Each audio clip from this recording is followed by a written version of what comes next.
بادشاہ کے محل میں صفائی کرتے جب ایک بھنگی کی نظر ملکہ پر پڑی تو وہ پہلی نظر میں اس پر فدا ہو گیا، لیکن اپنی حیثیت اور ملکہ کی حیثیت میں فرق دیکھا تو سر جھکائے وہاں سے چلا گیا، لیکن دل تھا جو ایک ملاقات کی حسرت میں تڑپتا رہا۔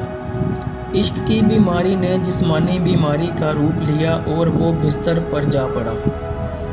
بھنگی کی بیوی بھی اس ساری حالت سے واقف تھی۔ بھنگی کی خراب حالت کی بنا پر اس کی بیوی اس کی جگہ کام پر لگ گئی۔ کئی دن تک جب بھنگی ملکہ کو وہاں نظر نہ آیا تو اس نے بھنگی کی بیوی سے دریافت کیا کہ وہ کہاں ہے۔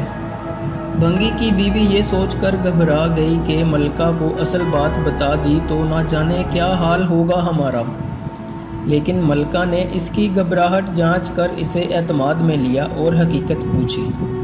بھنگی کی بیوی نے وہ ساری صورتحال ملکہ کے گوش گزار کر دی۔ تب ملکہ نے اسے کہا کہ اس سے ملاقات کا یہی ایک رستہ ہے، تم اپنے شوہر سے جا کے کہہ دو کل وہ شہر کے باہر کسی رستے پر بیٹھ جائے اور بس اللہ اللہ کرتا رہے، نہ تو کسی سے بات کرے اور نہ ہی کسی کا دیا کوئی تحفہ قبول کرے۔ ایسا کرنے سے جب اس کے چرچے بادشاہ تک پہنچیں گے تو ملاقات کے راستے بھی کھل جائیں گے۔ ملکہ کا پیغام سنتے ہی بھنگی کی جان میں جان آئی اور وہ گدھوں کا بیس بدل کر ایک رستے پر جا کر بیٹھ گیا اور اللہ اللہ کا ورد شروع کر دیا۔ آنے جانے والے اس سے متاثر ہوتے اور نذرانے ساتھ لاتے، لیکن نہ وہ سر اٹھا کے کسی کو دیکھتا نہ ہی کسی چیز کو ہاتھ لگاتا۔ کرتے کرتے خبر بادشاہ تک پہنچی اور اس نے وزیر کو بھیجا کہ دریافت کرو کہ وہ کون ہے اور اس کی سچائی کس حد تک ہے۔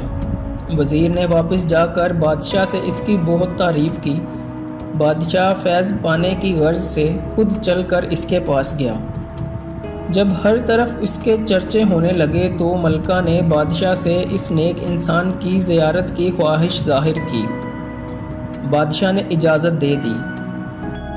اسی اثناء میں جب بھنگی کو اس بات کا احساس ہوا کہ اب تک وہ دل سے نہیں صرف ایک دنیاوی مقصد کے تحت ہی اللہ پاک کے نام کی تسبیح کر رہا تھا، وہ جھوٹا تھا، لیکن پھر بھی اللہ کی رحمت اس پر اس قدر ہے کہ لوگ اس کے سامنے جھک رہے ہیں، کیا بادشاہ اور کیا عام آدمی سب ہی اسے عزت دے رہے ہیں۔ یہ کرامات تو صرف زبان سے وہ پاک نام لینے کی ہیں، اگر سچے دل سے اس کے نام کی تسبیح کی جائے تو اور کتنی رحمتوں کا نزول اس پر ہوگا۔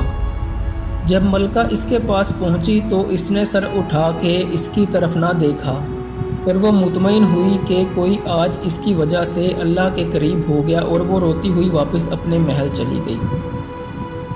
بے شک اس پاک ذات کا ذکر اپنے آپ میں ایک رحمت ہے۔